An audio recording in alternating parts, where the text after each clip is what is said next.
Welcome to our channel. Today we how to enable Fastlane for Android releases with Google Play step by step clearly.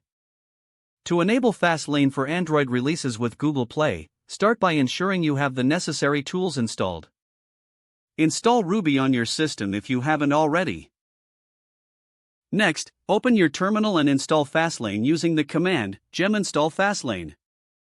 Once Fastlane is installed, navigate to your Android project directory using the terminal. Run the command Fastlane init.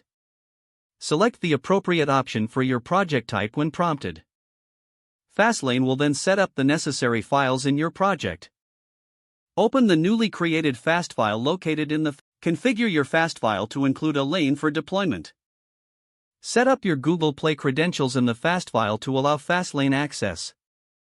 Create a service account in Google Play Console for authentication. Download the JSON key file for the service account. Store this JSON key file securely in your project directory. Reference the path to the JSON key file in your fast file. Set up your app's package name and version code within the fast file. Add the necessary Fastlane actions for building and deploying your app.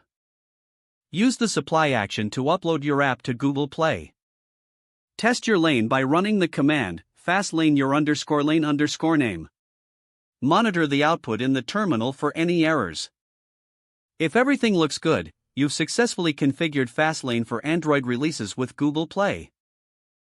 You can now automate your release process efficiently. If the page does not load, refresh the browser or try again in a private or incognito window. Make sure you are using the correct email address, then retype it carefully to avoid small typos.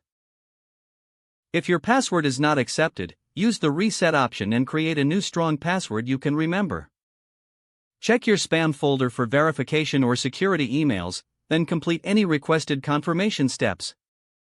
Enable two-factor authentication if available to improve account security and reduce unauthorized access risk.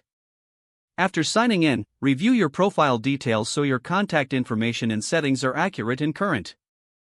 If you see an error message, note it down and try again after restarting your device and internet connection. Don't forget to like this video and subscribe to our channel for more step-by-step tech guides.